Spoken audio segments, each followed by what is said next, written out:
Olá, boa noite para a Regina, para a Jassana, para a Elisiane, para a Janete, que estão hoje aqui conosco. Olá para quem vai depois acompanhar a gravação.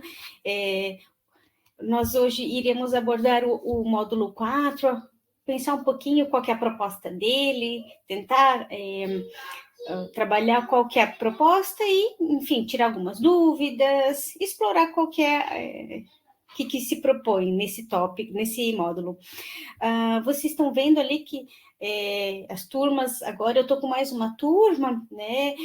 A turma 11, ela teve um pequeno problema com a tutora que estava acompanhando. Essa tutora, ela teve algumas dificuldades e não pôde mais acompanhar, então né, a coordenação do curso pediu se eu pudesse auxiliar essa turma, e aí eu prontamente me dispus, né? Eu gosto muito de trabalhar com esse curso e com as professoras e professores interessados, né, nessa temática, enfim. E então, estou com essa turma também, eles não estão hoje aqui conosco, vou me encontrar com essa turma em outro momento.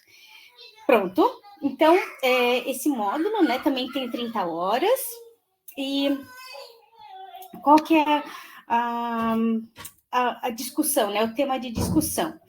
Ele trabalha, então, as práticas, recursos e materiais pedagógicos inclusivos na escola.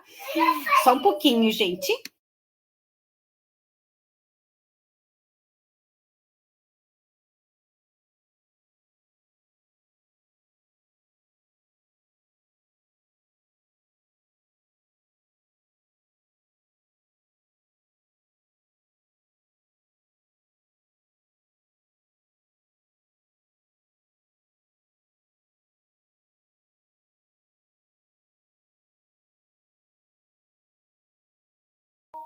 Peço desculpas.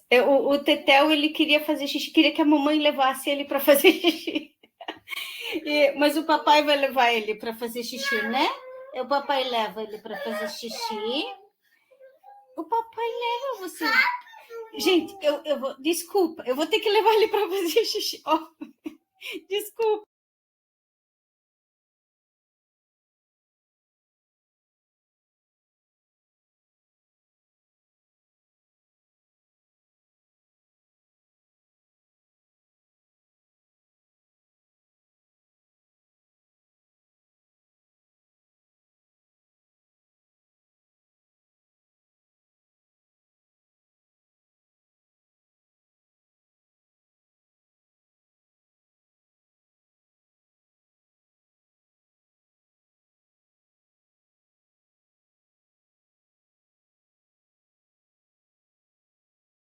Pronto. Mais uma vez, desculpa, gente. O Teodoro é assim. Ai, enfim. Esse tópico ele busca confluir, né? Então, todos esses nossos estudos, né? Que nós tivemos no módulo 1, 2 e 3, então, é um módulo mais para prática, né? A gente explorar tudo aquilo que a gente estudou e propor um planejamento, né? Um plano de aula, um recurso, né? Algo que seja mesmo prático, um elemento prático mesmo, né? Pronto. Então, na semana 1, qual que é a proposta, né? Vocês vão se dedicar ao plano A, do plano de práticas, que eles estão chamando, né? Plano de práticas, recursos ou materiais pedagógicos inclusivos na escola. Então, semana 1, parte A, semana 2, parte B. Então, vai ter semana A, parte A, parte B, e a semana 3, o fórum. São essas três atividades, mas elas se complementam. Então, vai ser, acho que, depois que a gente entender um pouquinho como é que vai ser mais fácil, né? Ver que não é, digamos, um bicho de 7 cabeças. Pronto. Tem aula pública, que daí já ficou disponível para vocês, né? A aula que aconteceu, se eu não me engano, foi dia 30 de junho. enfim, está lá no mural do curso, né? E a atividade qual que é, né? Entrega da parte A do plano de práticas, recursos ou materiais pedagógicos inclusivos na escola. Depois mais a gente vai explorar isso daqui melhor, né? O que é essa parte A.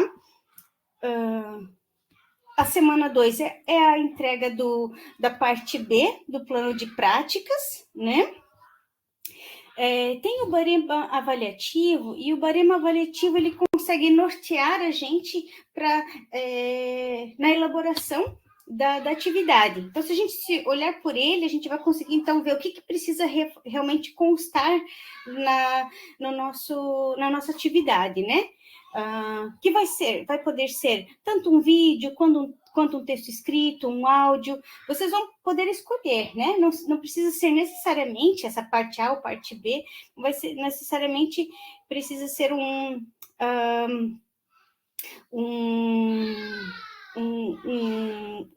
documento no Word, né? Eles deixam essa possibilidade em aberto, né? Vamos lá. E aí, a semana 3, então, lá a proposta, né, é que daí vocês discutam no fórum, né, a apresentação e socialização dessas práticas, recursos, o que vocês propuseram, o que vocês pensaram, né? Então, vocês estão ouvindo o barulho das crianças, estão tomando banho. O mais velho dá banho no menor. Enfim, ossos do ofício. Quando a gente está em casa é assim, né? Pronto, vamos lá.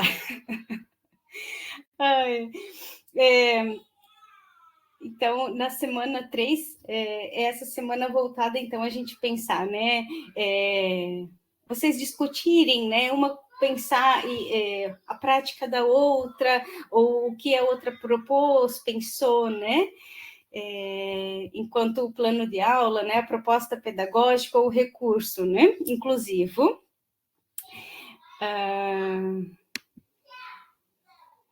Pronto. Então, qual que é o objetivo desse módulo, né? A gente busca avaliar como quem fez o curso, né, integra a capacidade de integrar os conhecimentos teóricos com a prática no contexto educacional, né? Por meio dessa atividade final, no plano A, plano B, né, os dois juntos, você irá identificar, analisar e propor soluções adequadas à temática escolhida, considerando os desafios vivenciados por você. Então, vocês vão partir da prática de vocês, né? Um desafio, alguma dificuldade, né? E a partir disso pensar pensar, né? Analisar e propor uma solução para esse problema. E a atividade visa desenvolver habilidades analíticas e críticas essenciais para a aplicação dos conteúdos na prática docente. Mas o que se propõe que vocês utilizem, o que vocês apliquem nessa proposta de atividade, né? Que vocês recorram aos princípios do desenho universal para a aprendizagem, oferecendo atividades diversificadas e articulando os conteúdos que você aprendeu nos módulos anteriores.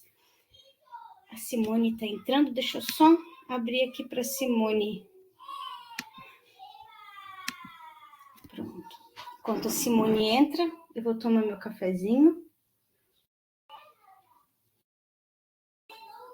Oi, Simone, boa noite. Boa noite.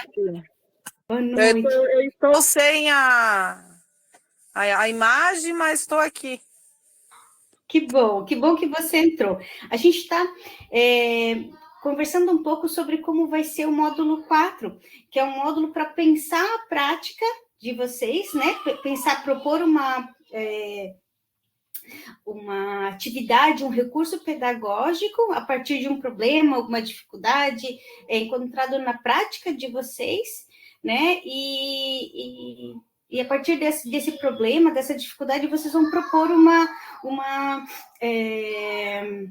atividade, um recurso, utilizando daí os conhecimentos construídos ao longo do curso, né? E em especial, os princípios do desenho universal para aprendizagem. Aí aqui eu trouxe para vocês um pouquinho desses elementos que vão compondo assim o desenho universal para aprendizagem, né? Para a gente pensar que barreiras que a gente precisa romper, né? Quando a gente fala em educação especial. Lá na Lei Brasileira de Inclusão de 2015, o que ele vai falar? O que são barreiras, né? Barreiras são lá nesse documento, nessa lei, está conceituado, né, o que são as barreiras, né? Qualquer entrave, obstáculo, atitude ou comportamento.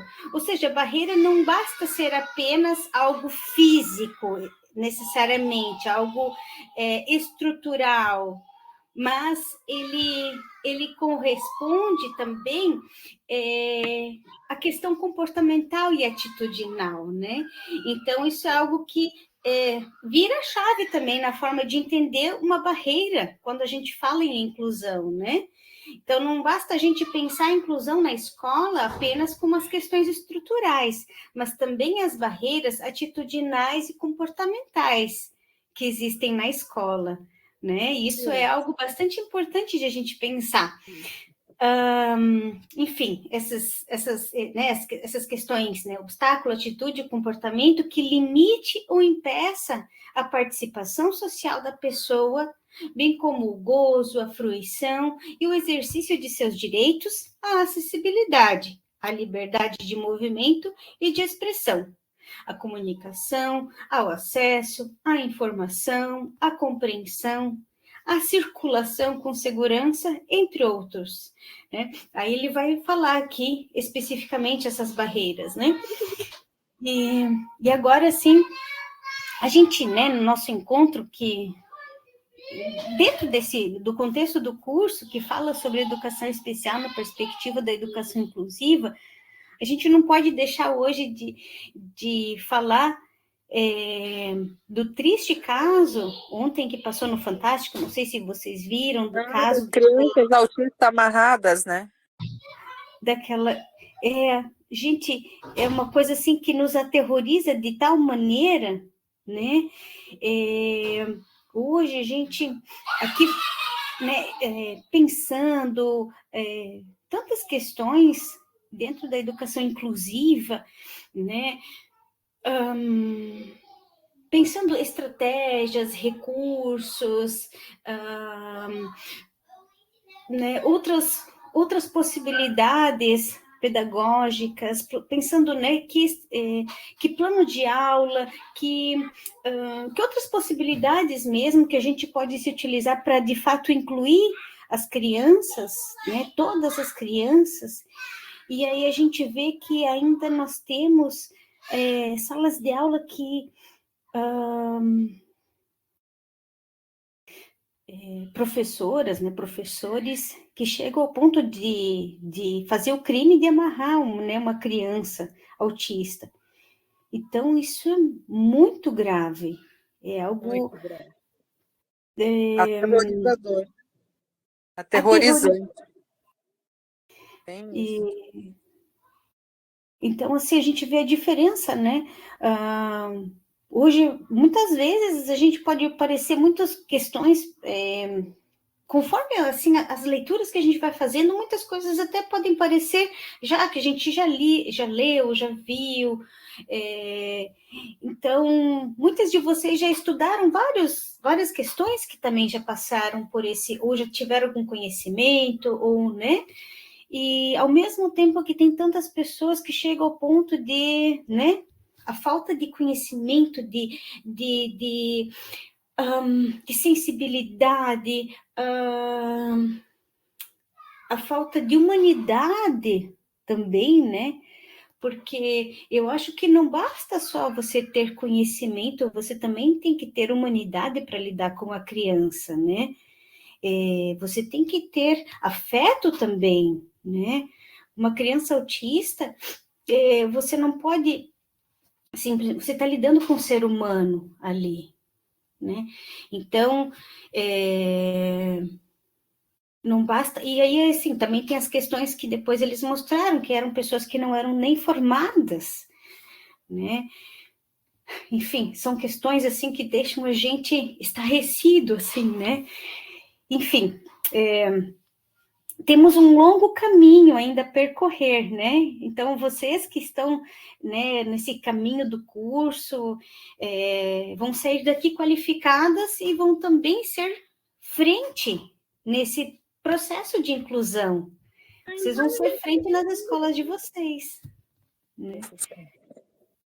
A Simone falou alguma coisa? Desculpa. Não, foi minha filha que falou. Bom, Desculpa. pronto. Então, as barreiras, né, que a lei fala, né, as barreiras urbanísticas, né, essas que a gente fala, né, das vias, dos espaços públicos e privados, né, que a gente vê também nas escolas, que nem todas as salas de aula ainda estão, né, não sei como é nas escolas de vocês, mas na minha escola, na escola em que eu atuo, que eu trabalho, só tem uma sala que tem acessibilidade para cadeirante. É uma sala só. Se nós tivermos um ano, 2 estudantes cadeirantes em salas diversas, em turmas diversas, nós vamos ter um grande problema, né? E, enfim, não é toda, não são todas as salas, não é toda a escola, enfim. As barreiras arquitetônicas, né? A questão dos edifícios públicos e privados, enfim, tem essas charges que mostram, assim, né? A pessoa cadeirante diante de uma escada bem longa, né? E aí a pessoa cadeirante vê o que faz, né? Como é que ela se locomove. A pessoa cega, né, na rua, em que não tem os ladrilhos, né, que identificam para onde aqui termina a rua, aqui é uma curva, né? As barreiras nos transportes, né? A gente vê assim, como o sistema público de transporte, volta e meia, aparece no jornal as críticas, como aqui em Joinville, eu lembro que assim, as pessoas cadeirantes, elas reclamam que os ônibus eles nem param para as pessoas cadeirantes. O mesmo Uber é muito difícil. Se o Uber sabe que a pessoa é cadeirante, o Uber cancela a corrida. Então, a pessoa não tem nem o direito de ir e vir, até esse direito lhe é negado, né? As barreiras nas comunicações e na informação, né? Esse é um ponto, a gente pode pensar, né? Como a formação nos cursos de licenciatura, como é que tem abordado a língua brasileira de sinais,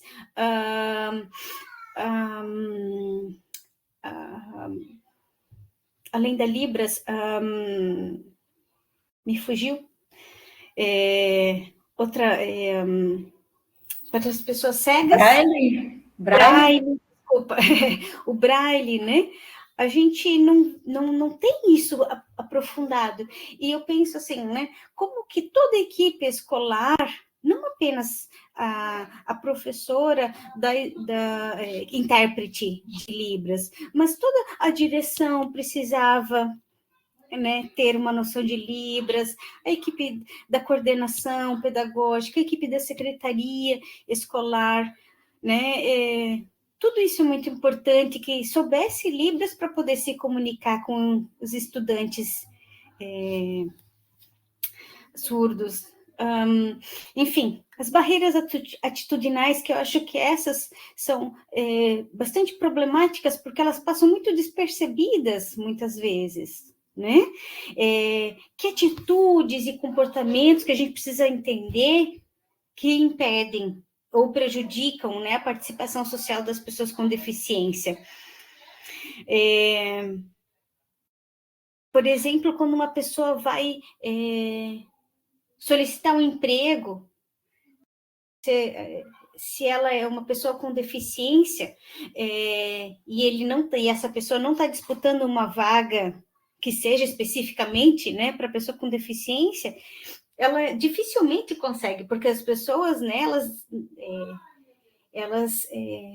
muitas vezes elas rejeitam, porque isso, porque aquilo, enfim, né, por conta dos preconceitos, enfim, de várias questões, né.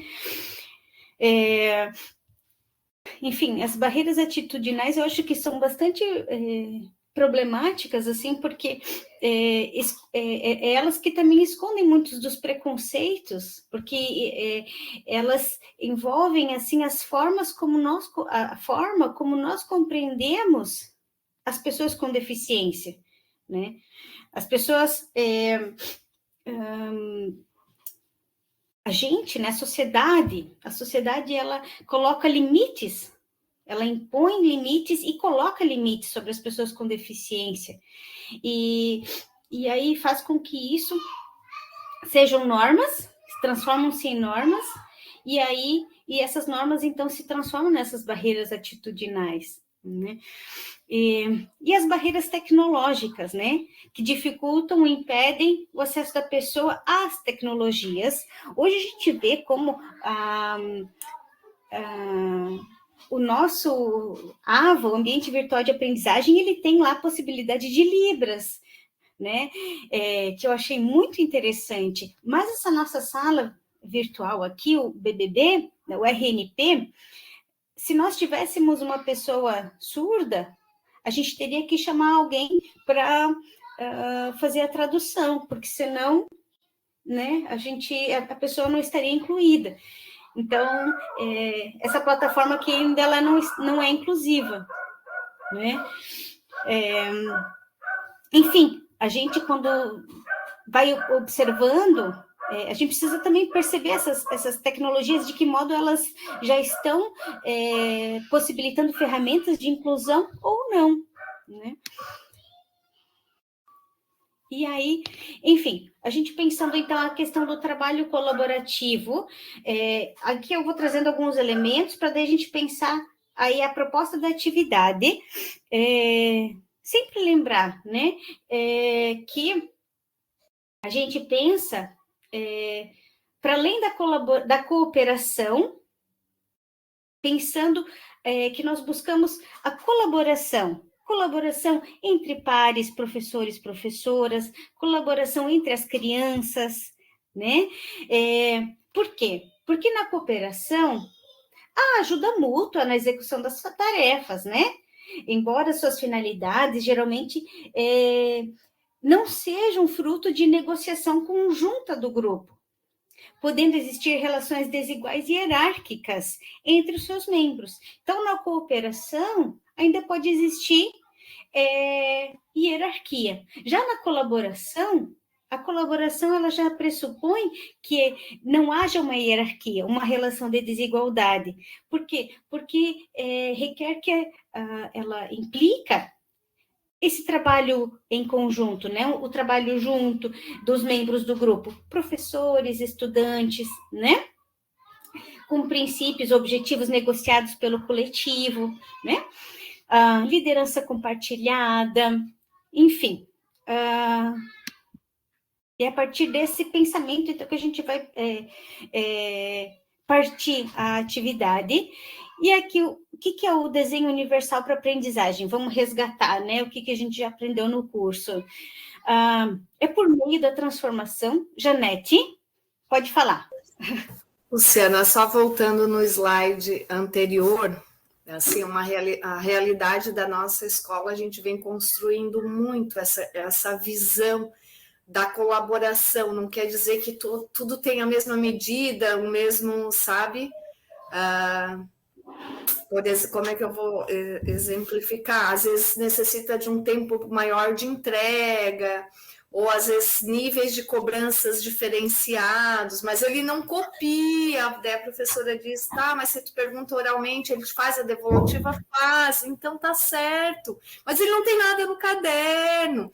Então, ainda tem muito dessa visão tradicional, sabe? Eu, professor, explico, o aluno vai lá, registra, me devolve. Não é essa palavra que você traz mesmo, esse trabalho colaborativo que a gente ainda está plantando a sementinha, né? Tu traz uma leitura, traz um exemplo, traz outro, vai construindo, mas é difícil, assim, com os regentes, principalmente de anos finais. Da séries iniciais é uma outra rotina, acho que isso já é meio que inato do professor dos anos iniciais, ele já abraça tudo isso, é tudo junto e misturado e vai, né? E dá conta. Mas séries finais e ensino médio é bem difícil, sabe? De ter essas medidas diferentes, esse olhar diferenciado ao mesmo tempo. Eu vejo que é bem complicado.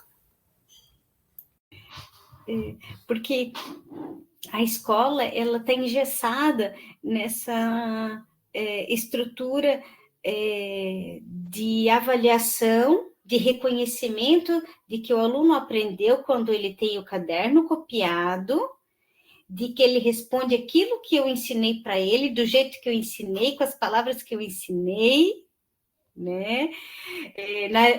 Naquela linha de raciocínio que eu ensinei. Então, é muito difícil desconstruir essa estrutura, né? Por isso que eu vejo que vocês serão linhas de frente nesse trabalho, assim, de pensar uma educação inclusiva na escola, né? Levando esses conhecimentos, essas aprendizagens, essas possibilidades pedagógicas para as escolas em que vocês atuam, né? Levando ainda mais, né? E é um trabalho de formiguinha, né? E avançando aqui para essa questão do desenho universal para aprendizagem, o desenho universal para aprendizagem, a gente pode ver que ele é definido por vários termos, desde uma perspectiva de uma compreensão de prática pedagógica, deixa eu pegar aqui,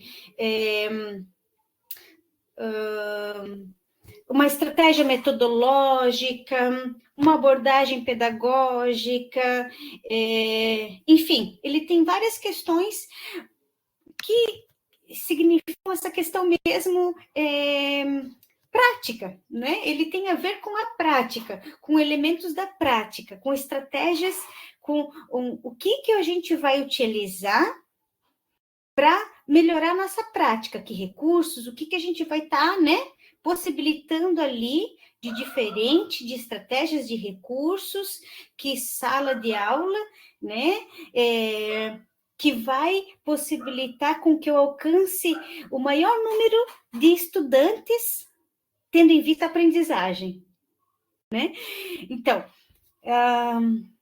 e o que o DUA implica, né? O desenho universal para aprendizagem, que é por meio dessa transformação do ambiente pedagógico, prioritariamente na eliminação de barreiras, daquelas barreiras, né? Atitudinais, comportamentais, estruturais, físicas, entre outras, né? E na implementação de práticas colaborativas, que todos os estudantes podem ter acesso a conhecimento com participação, uma vez que dessa forma é possível considerar a singularidade presente nos diferentes modos de aprender. E a gente vê essas singularidades, como a Janete falou, é pensar que o aluno, ele não copiou o caderno, mas ele tem uma oralidade que ele corresponde, a partir da oralidade, todos aqueles elementos que são objeto de ensino, né? Você pode avaliar a partir da oralidade e ele te corresponde,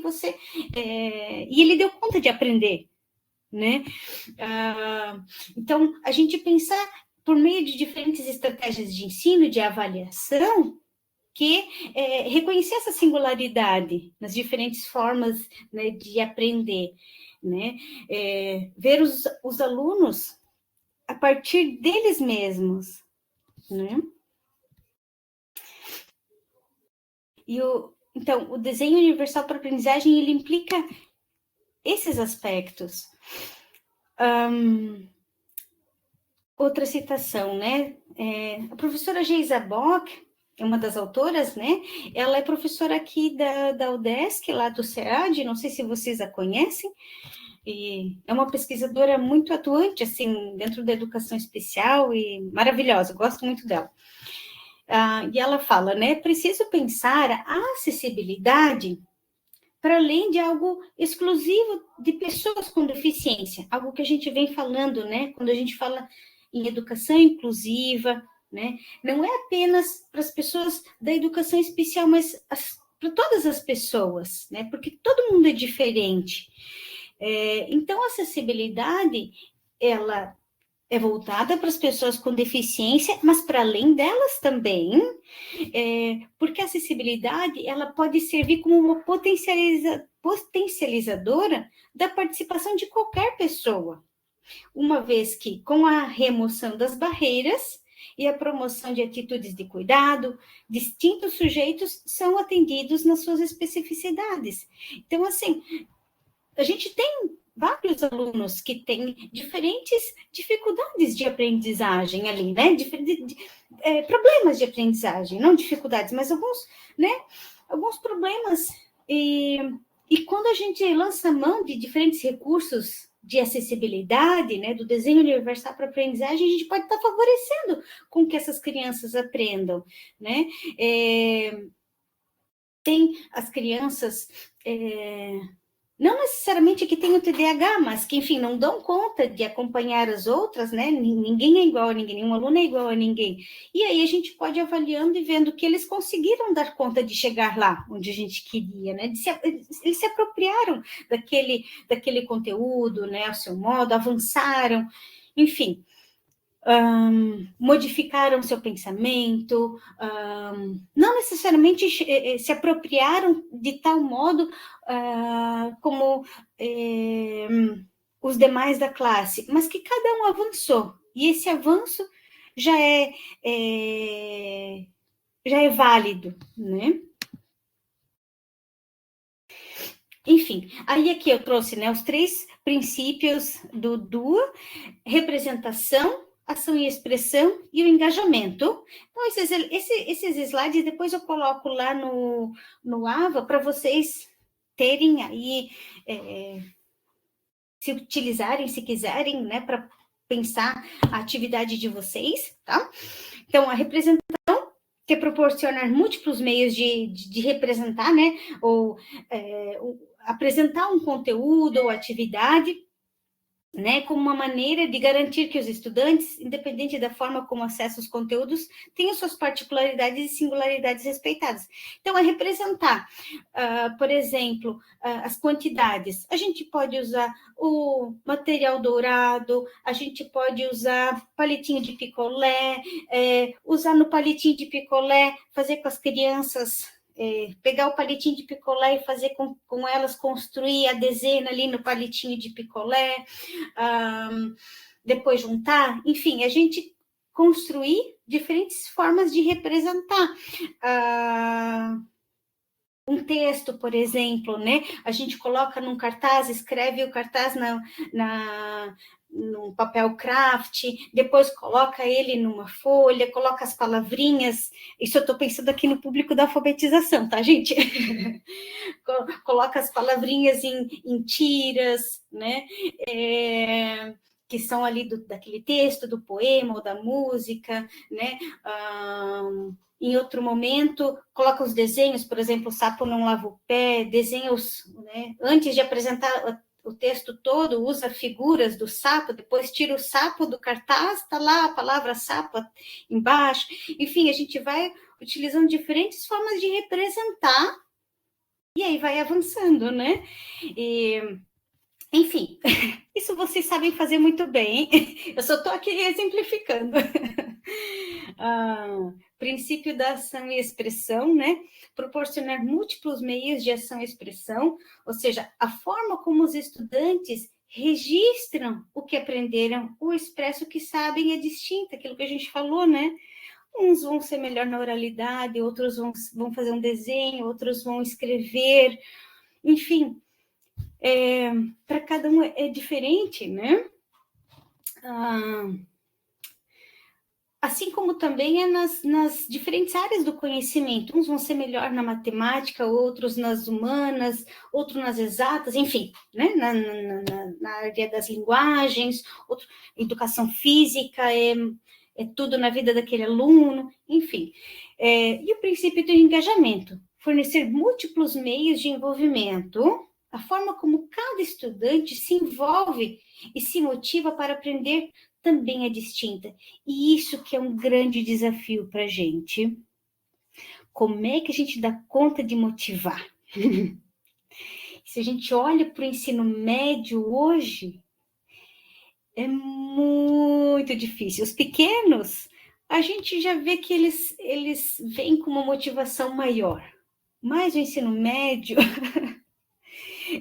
eu não sei na escola de vocês, assim, mas na minha escola eu vejo, assim, que os professores e professoras têm reclamado muito da motivação, do engajamento, da vontade mesmo de estudar, assim. Isso é muito difícil. Como é que a gente lança estratégias para motivar essa gurizada, né? Num contexto hoje que a gente tem muitos adolescentes com vício na tela, eu não tenho muitas respostas assim, né? Porque as crianças e adolescentes vêm de diferentes lares e na adolescência eles já têm motivações muito distintas, eles já têm um pouquinho de história de vida já. E aí a gente chega na adolescência e como é que eu vou trazer essa gurizada, essa turma, esse guri, essa guria, né, esse aluno, essa aluna, para convidar ele para aprender esse conteúdo. Olha, eu acho que é um desafio muito grande, né? E cada professor dentro da sua área tem um grande desafio de pensar, assim, como é que a gente consegue associar e levantar, mas eu acho que é um grande desafio, né? Enfim. Então, aqui a questão da atividade. Esses princípios todos, depois vocês podem ficar à vontade de pegar essa apresentação, usar algum elemento ou outro, né, para pensar. A atividade, ela será... eu acho que não é nada muito difícil para vocês que já estão acostumados a montar um plano de aula, né, um recurso. Vocês já fizeram isso também no curso, então acho que vai ser tranquilo. Então, o que vocês vão realizar? Essa atividade vocês depois vão postar lá na ferramenta atividade do AvaCaps. Essa é individual? A do módulo 4 é individual. Essa é individual. Vocês vão elaborar, então, um roteiro escrito, ou um vídeo, ou um áudio. Então, fica a critério de vocês. Então, a plataforma também está sendo inclusiva, não está... o curso, né, está sendo inclusivo. Vocês não precisam necessariamente fazer o roteiro escrito. Para quem se sente à vontade de fazer roteiro escrito, você não faz um áudio gravando ali, eu quero fazer isso, aquilo outro e tal, ou faz um áudio gravando também, né? Como vocês se sentirem melhor, mais à vontade. Contendo informações, né? Na parte 1, vocês vão... a parte 1, ela é uma parte inicial e ela tem esses elementos, né? O tema, o recurso, a proposta, né? O que vocês vão fazer? Por exemplo, assim...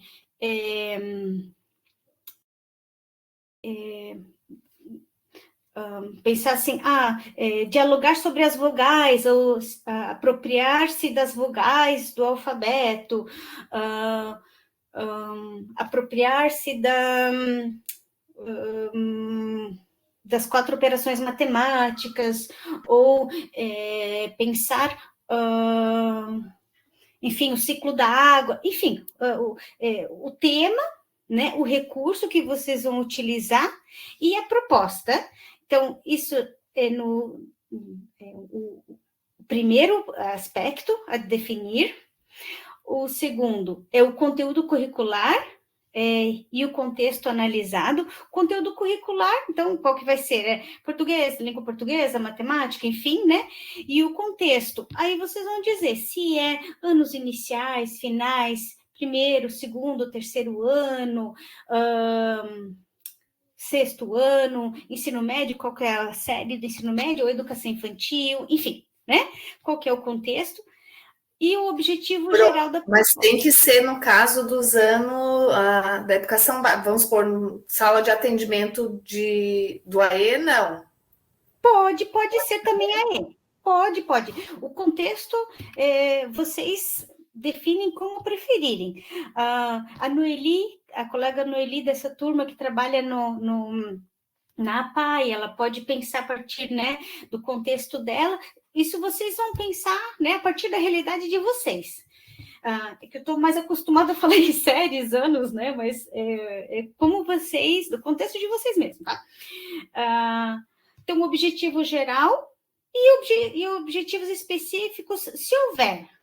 Eu gosto bastante de trabalhar com um objetivo específico, porque aí a gente dá conta daquele objetivo, né? No caso, assim, as letras as vogais, né? O tema, as vogais.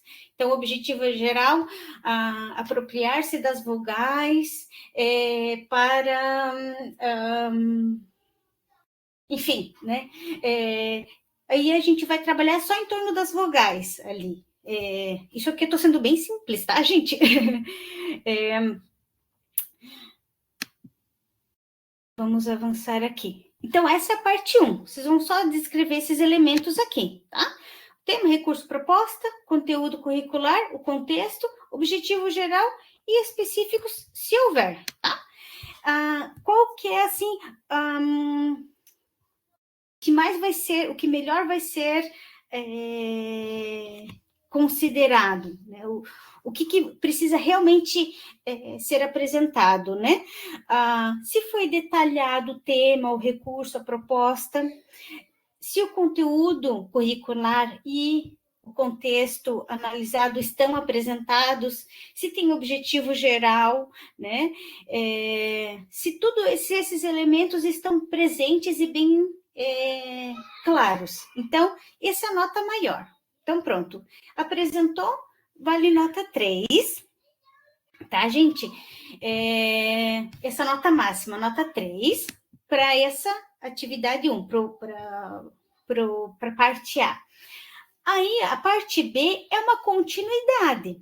A continuidade, então, vocês vão pegar lá dos objetivos que vocês pararam e vão avançar. Aí, vocês vão colocar o desenvolvimento da proposta, né? Vão ali descrever detalhadamente como é que vocês vão desenvolver. Pode ser, então, um recurso, uma prancha de comunicação para, por exemplo, para pensar o alfabeto, enfim. Deixa eu pensar aqui alguma outra questão. Um jogo, né? Aqui é muito livre. Antes eu falei da questão do alfabeto, mas vocês podem pensar um jogo, né? Uma proposta lúdica, uma brincadeira, uma música brincante, assim, né? Que vocês sabem que vai se adequar no contexto de vocês. Enfim, como é que então vai ser desenvolvida essa proposta? Que materiais vocês vão utilizar? Então, vocês vão descrevendo ali a seguir, né? Que materiais? Todos os materiais, né? E também os espaços. Se vocês vão fazer só na sala de aula, ou se vão também usar a cozinha, a quadra, a sala de recursos, né? Algum laboratório da escola, sala de leitura, entre outros. Como é que vocês vão explorar, né? Se há outros profissionais envolvidos, né? Além de vocês. Estudantes e familiares, se nesse recurso também vão ter outros estudantes e familiares que vão participar, né? Vão se envolver na atividade, e a tecnologia digital ou a tecnologia assistiva, que vocês vão também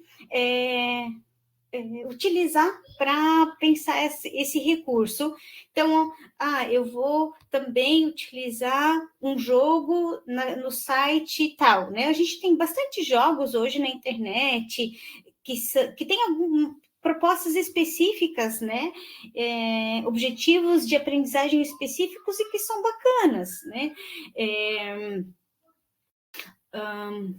Recursos de associação, enfim, é uma infinidade. Então, a gente pode procurar algum recurso, alguma tecnologia digital que nos auxilie, e também uma tecnologia assistiva que nos possibilite ali atingir os nossos objetivos. Enfim, rompendo essas barreiras, né? De acessibilidade, que tem a ver, né, com tudo isso que a gente vem conversando. Pronto, eu falei demais de novo. Avaliação também, vocês vão postar.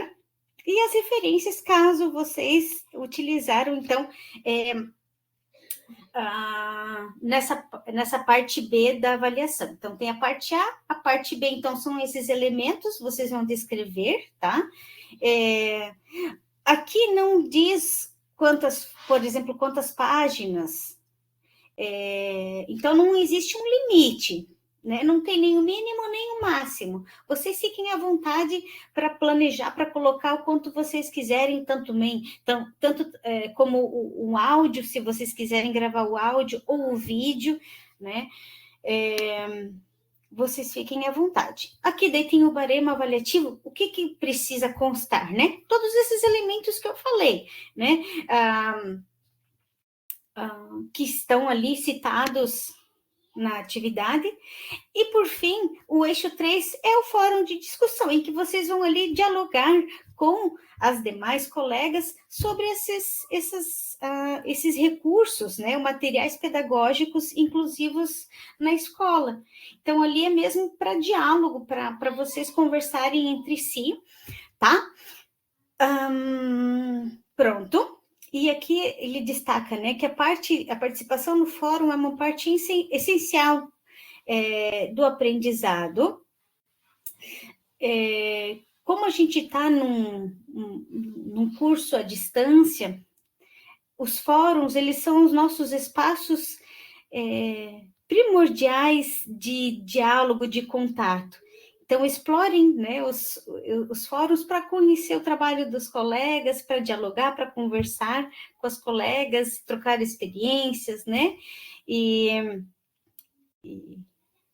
aprender sempre, né, com as outras experiências, e deixar também as experiências de vocês para as outras colegas, né? Porque a gente faz isso, a gente troca, né?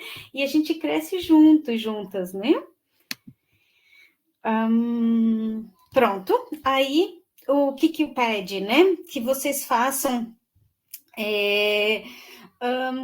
são três colegas. Vocês dialoguem com 3 colegas do curso, tá? E aqui tem as referências. Pronto, gente. Agora eu vou deixar aberto para vocês. Eu já falei demais.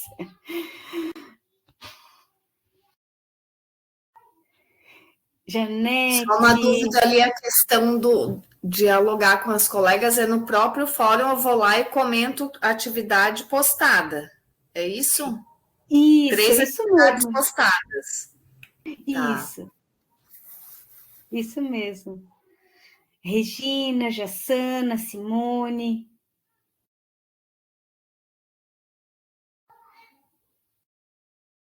A respeito desse trabalho agora do módulo 3, alguém falou? Não, foi eu que falei, eu pedi desculpa. Tá. A respeito do trabalho do módulo 3, né? A gente vai falar só sobre um aluno, né? Ou eu entendi errado? O módulo 3, você pode falar só sobre um aluno ou sobre mais. No módulo 3, não tem a obrigatoriedade de falar sobre mais alunos, né? Tem equipes que vão falar sobre mais estudantes e tem equipes que estão falando sobre um estudante. Não tem problema, assim, vocês fiquem à vontade, né? O importante é colocarem aqueles critérios lá de avaliação. Agora eu não tenho aqui, eu não estou lembrando quais são eles especificamente, mas é que Sim. constem lá todos aqueles itens, né? Então, a gente pode escolher um aluno, uma criança, e falar em torno dela. Isso, Não vai ter exatamente. problema. Essa era a minha dúvida. Depois, vamos ver se não vai ter dúvida, mas qualquer coisa eu recorro de novo. Mas acho que está tranquilo, prof. Eu só me atrasei um pouco porque eu mudei, eu estava lá naquela cidade de Jaraguá e vim para cá, para Indaial agora, me chamaram aqui. Aí foi muito de repente, tudo muito corrido, assim, sabe? Mas agora eu já estou meio organizada, ainda tem caixas ali para organizar, ainda tem mais um pouco de mudança para trazer, mas isso eu vou me organizando aqui. Eu já estou aqui na minha casa já faz uns 2 anos e meio, 3 anos, mas a bagunça aqui atrás ainda continua, gente. Aqui embaixo, eu que é a parte acostumada a mudar, prof, eu mudo seguida, porque primeiro eu mudava com meu marido para tudo quanto era lugar, né? Aí agora eu que comecei a mudar de lugar, eu digo, agora tu me acompanha, ele se aposentou, agora ele vem comigo. Que bom, que bom. É assim, né? Os tempos modernos, contemporâneos. Então, meninas... Quanto à atividade 3, só para ver se a gente tá... Eu entendi que era uma aula numa determinada turma que a gente ia acolher essa demanda da educação especial, de como fazer. Não entendi como individual. Será os 2 métodos ou entendi errado? Não, na verdade, assim, a construção da atividade, ela é em trios, né? Em trios, duplas. Trios é as equipes que vocês já haviam montado. Só que daí o aluno, o público-alvo da educação especial, pode ser 1, 2 ou 3. Eu estou aqui até abrindo aqui novamente, porque eu vi que teve equipes que fez sobre um estudante só, e teve equipes que fez sobre 3 estudantes. Deixa eu só me certificar agora. Na verdade, a gente fez uma ideia como se fosse dar uma determinada turma no primeiro ano, né? Vou citar o nosso só para contextualizar. A gente ia trabalhar posicionamento, unidade, dezena, centena, né? E trouxemos jogos com material dourado, das mãos, que é aquele faça 10 que vai jogando os 2 dados, daí vai botando os palitinhos, né? Não sei se você conhece do PENAIC, de formação de PENAIC de anos iniciais, esse. Daí vai botando os palitinhos. Tirou 3, botou 3 palitinhos. Daí depois tirou mais 2, bota 2. No outro dado jogou, tirou 5, então formou 10. Passa a borrachinha nesses 10, forma um grupo. Né? Daí a gente foi mediando nessa turma uma hipótese de aula e como ia lidar com um TEA, um TDAH, como ia estar fazendo a participação dele neste contexto. Não sei se... Porque daí eu entendi que agora que parecia que era um aluno individual, né? Não no contexto da turma. Sim. Era uma interação individual com o aluno ou no contexto de sala de aula? No contexto da sala de aula, e que daí, como é que você faria essa adaptação para aquele aluno especificamente, que nem vocês pensaram para a sala toda, e daí, para esse aluno... Como eu vou direcionar? Isso. Esses direcionamentos, é bem isso mesmo. Então é isso, tá. Nessa sala, eu só tenho um aluno específico que necessita de uma adaptação, então eu vou adaptar para ele desse modo, né? No caso da Regina, então eu tenho um aluno só que precisa de uma adaptação específica, vou né? Adaptar desse modo aqui, né? Então, mas assim, dentro de um contexto de sala de aula, né? É isso, né? É isso mesmo. E mais alguma dúvida, meninas? É isso? Ficou agora, todos nos entendemos, né? Então, pronto. Eu vou parar a gravação.